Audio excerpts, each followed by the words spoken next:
Hi అండి, అందరికీ నమస్కారం. ఈ వీడియో చివరి వరకు చూసి నచ్చితే ఒక లైక్ వేసుకోండి.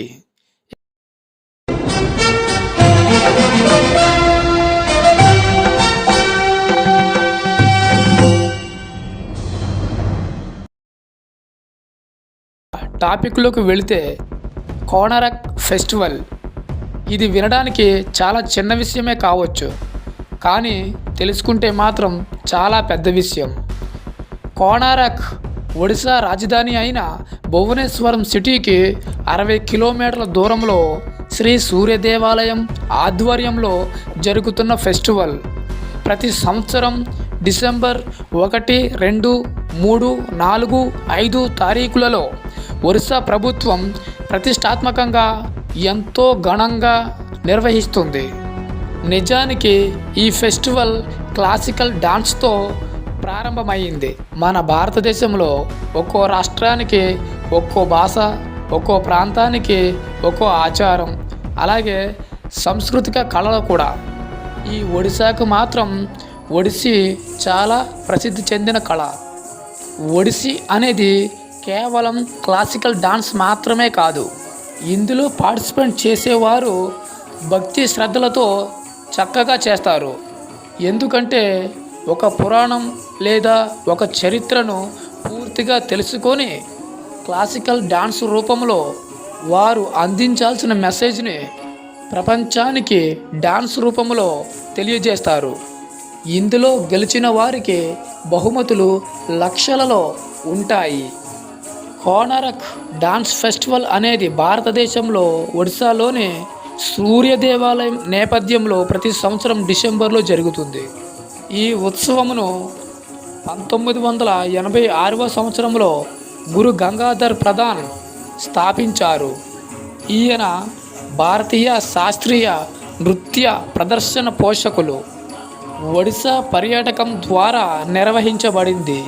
ఇది ఒక అద్భుతం. ఈ నాట్య మండపం గోడలలో ప్రతి అంగుళం పురాతన కాలం నాటి చక్కటి కళాత్మక డిజైన్లతో కప్పబడి ఉంది. లైవ్లోనే సంగీతకారులు డ్రమ్స్, తాళాలు మరియు ఇతర సంగీత వాయిద్యాలను వాయిస్తూ ఒడిస్సీ నృత్యం భంగిమలలోని శిల్పాలను అలంకరిస్తారు. దేశం నలువైపుల నుండి అనేక మంది ప్రముఖ నృత్యకారులు ఈ వేదికపై ప్రదర్శనలు చేస్తారు. 1986 నుండి ఒరిస్సా టూరిజం మరియు ఒడిస్సీ రీసెర్చ్ సెంటర్ సంయుక్తంగా నిర్వహించబడటంతో పాటుగా ఈ వైవిధ్యమైన భారతీయ నృత్య వారసత్వం పాటు ఎంతో ఘనంగా నిర్వహిస్తారు. ఇది ఇలా ఉండగా అదే సమయంలో సముద్రపొడ్డున చంద్రభాగా బీచ్లో అంతర్జాతీయ ఇసుక కళా ఉత్సవం కూడా జరుగుతుంది. ఇదే కోణారక్ ఇంటర్నేషనల్ సాండ్ ఫెస్టివల్. ప్రపంచంలో ఎక్కడెక్కడో ఇసుకతో శిల్పాలు చేసే కళాకారులందరూ ఈ ఉత్సవంలో పోటీ పడుతుంటారు. మీ పేరేంటి? మీరు ఏ స్టేట్ నుంచి వచ్చారు? నా పేరు రేవెల్లి శంకర్, మాది పెద్దపల్లి డిస్ట్రిక్ట్ కుక్కలగూడూరు గ్రామం నుండి రావడం. సరే, మీరు ఇంత దూరం చాలా రిస్క్ చేసి వచ్చారు. ఎందుకంటే ఇక్కడికి మీరు చెప్పిన ప్లేస్ నుంచి అయితే సుమారు 1500 కిలోమీటర్స్ ఉంటుంది. కానీ ఇక్కడికి వచ్చిన తర్వాత ఈ గవర్నమెంట్ మిమ్మల్ని ఎలా రిస్క్ చేస్తున్నారు, మీకు ఎలాంటి వసతి కల్పించారు చెప్పండి.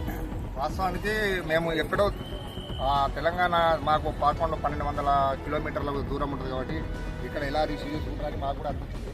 కానీ ఇక్కడికి వచ్చిన తర్వాత ఒడిశా రాష్ట్ర ప్రభుత్వం గురించి నేను ఒక కళాకారుడుగా కృతజ్ఞతలు చెప్తున్నాను. ఎందుకంటే పద్మశ్రీ సుదర్శన్ పట్నాయక్ సారు, మా సారు, ఈ ప్రోగ్రామ్ బ్రాండ్ అంబాసిడర్ గారు సార్కు నేను ఒకసారి నమస్కారం చేస్తున్నాను. ఎందుకంటే నాలాంటి ఒక మారుమూలు గ్రామ ఒక కళాకారునికి ఒక తెలంగాణ స్టేట్లో సైకత శిల్పాలు చేసేవాళ్ళు లేరు అనుకున్నారు. ఆ తరుణంలో నేను ఆల్రెడీ గత 15 సంవత్సరాల నుంచి నేను చేస్తున్నాను. ఇంటర్నేషనల్ లెవెల్లో కొంచెం గుర్తింపు రావడానికి గల కారణం ఈ ఒడిశా రాష్ట్రం ద్వారా. అది Sudarshan Patnaik sir, stand artist, international stand artist గారికి వారి యాటి నేను ఇవాటి రోజున మా తెలంగాణ రాష్ట్రం నుంచి ఒక ప్రముఖ సైకల్ శిల్పి రేవెల్లి శంకర్ అని నేను బయటికి రావడం జరిగింది. మరి ఇలా ఈ ఇసుక బొమ్మలతో ఇంత చక్కటి ఆర్ట్స్ చేస్తుంటారు కదా, మీకు బెనిఫిట్ ఏంటి? అసలు గవర్నమెంట్ మీకు విన్ అయిన తర్వాత ఏమిస్తుంది, మీరు ఏం పొందుతారు ఇందులో కొంచెం చెప్పండి సార్, మాకేం తెలియదు. అంటే గవర్నమెంట్ ద్వారా ఏంటంటే వాస్తవానికి గతంలో ఒక 10 సంవత్సరాల క్రితం అనుకుంటా బహుశా ఇలా ఫస్ట్ ప్రైజ్ వచ్చిన వాళ్ళకు 1 లక్ష రూపాయలు ఫస్ట్ ప్రైజ్ ఒకటి ఉండే బహుమతి ఉండే, అది ఇప్పుడు తీసేసినట్టు తెలిసింది. ఇప్పుడు ఆల్రెడీ మేము రానుకోని ఖర్చులు మామూలుగా మాకు మెయింటెనెన్స్ మన ప్లస్ విత్ సర్టిఫికేట్ ఇస్తుంది. అదే సర్టిఫికేట్ గ్రేట్, ఒక కళాకారుడికి సైకిల్ శిల్పి మాకు డబ్బుల కంటే ఎక్కువ సర్టిఫికేట్ మాకు చాలా ఉపయోగపడుతుంది, ఆనందాన్ని ఇస్తుంది, గుర్తింపు ఇస్తుంది. మీకు వసతి ఎలా కల్పించారు ఇక్కడ? మంచి ఫెసిలిటీ కానీ లేదా లాంగ్వేజ్ పరంగా మీకు ఏమైనా ఇబ్బందికరంగా ఏమైనా అనిపించింది ఇక్కడ? ఒడిశా రాష్ట్ర ప్రభుత్వం మాకు చాలా బాగా చూసుకుంటుంది. ఆల్మోస్ట్ ఒక 100 ఎబో ఉంటారు, 150-130 మెంబర్స్ స్టాండ్ ఆర్టిస్టులు, అందరినీ చాలా బాగా చూసుకుంటారు. ఇక్కడ ఆల్రెడీ పాంచనివాస్ హోటల్ ఉంటుంది పూరిలో, అక్కడ మాకు అందరికీ రెసిడెంట్ కల్పించి భోజనం ప్లస్ చాలా బాగా. అంటే ఇప్పుడు మనం బ్రతకడానికి చాలా విద్యలో చాలా ప్రాసెసింగ్ ఉంది కదా, మీరు దీన్ని ఎంచుకోవడానికి కారణం ఏంటో చూస్తే మీరు ఫస్ట్ ట్రై చేస్తేనే కానీ మనకు క్యాష్ మనీ ఏమి ఉండదు కదా, దీని ద్వారా మీరు దీన్ని కళగా స్వీకరించారా లేకపోతే దీన్ని భవిష్యత్తులో మన జీవన సంపాదన కోసం ఏమైనా ఇందులో మనకు? నేను ఆల్రెడీ కళాకారుడు, వాస్తవానికి తన నమ్ముకున్న కళను తనకు ఎలాంటి ఆ కళ అయితే దేవుడు ఇచ్చింది, ఆ కళను బయట ప్రపంచానికి ఎక్కువ తెలియాలి పబ్లిక్ ఈ కళ అనేది. ఇట్లా నేను కూడా ఈ సైకత శిల్పిగా తెలంగాణ రాష్ట్రం నుంచి ప్రముఖ రేవెల్లి శంకర్ గారు ఇంటర్నేషనల్ స్టాండర్డ్స్ ప్రోగ్రామ్కి పార్టిసిపేట్ చేస్తుండ్రు. మీరు ఇక్కడికి రావడానికి ప్రాసెస్ ఏంటి? మీరు ఎవరైనా మిమ్మల్ని ప్రమోట్ చేశారా లేకపోతే మీకు ఇన్విటేషన్ నుంచి వచ్చిందా? ఆల్రెడీ మేము రావడానికి ఇది మేము ఆన్లైన్లో అప్లై చేసుకోవడం, ఆన్లైన్లో మన పేరు మెన్షన్ చేసి మనం ఆల్రెడీ అది మనం చేసిన ప్రాజెక్టులు వాళ్ళు చూస్తాం, మన ప్రాజెక్ట్ మన ఇమేజెస్ అన్ని మన అందులో వర్క్ స్టైల్ చూసి వీళ్ళు ఓకే చేస్తారు కదా. అట్లా ఒక 5-10 మన షాంపిల్స్ చూస్తాం. మీరు తెలుగు వారై ఉండి ఇంత దూరం రావడం మాకు చాలా గర్వకారణంగా ఉంది, ఎందుకంటే మీ తెలుగు వారిని కూడా మేము ఇంటర్వ్యూ చేయడం, ఈ మారుమూల ప్రాంతం ఇంతటి చాలా దూరమైన ఒడిశాలో కూడా మన తెలుగు వాళ్ళకి గుర్తింపు. మన తెలుగు వాళ్ళు మీరే కాకుండా వేరే ఎవరైనా ఉన్నారు అక్కడ మీతో పాటు? నాతో పాటు ఇప్పుడు నా పార్ట్నర్ ఆల్రెడీ ఆంధ్ర రాష్ట్రం ఏపీ నుంచి వచ్చారు, జగన్నాథ్ అని నా పులిక్. నా పేరు గోపిచంద్, నేను బాపట్ల నుండి వస్తున్నాను. నేను ఫస్ట్ టైంగా పార్టిసిపేట్ చేస్తున్నాను. నేను బాలాజీ వరపతి నుండి ఆయన ద్వారా నుండి నేర్చుకున్నాను. ఆయనకి ఎక్కడ నుండి 4 సార్లు మొదటి ప్రైజ్గా తెలుసుకున్నారు. ఆయన దగ్గర నుండి నేర్చుకోవడం నాకు చాలా సంతోషంగా ఉంది. దాని ద్వారా మన తెలంగాణ నుండి తెంగడతారు ఆయనతో చేయటం నాకు చాలా తరంగా ఉంది. చక్కటి సమాచారం ఇచ్చారు, మీ అమూల్యమైన సమయాన్ని మాకు ఇచ్చి మీరు ఇంత టైం మాత్రం స్పెండ్ చేసినందుకు మీకు ధన్యవాదాలు. మీ పేరేంటమ్మా? మీరు ఎంతకాలంగా ఎక్కడి నుంచి ఉంటున్నారా? పక్కనేనా మీ గ్రామం? అంటే మీరు ఇక్కడ వీళ్ళు ఆర్ట్ వేస్తూ ఉంటే మీరు ఇక్కడ హెల్పింగ్ కోసం వచ్చారనమాట.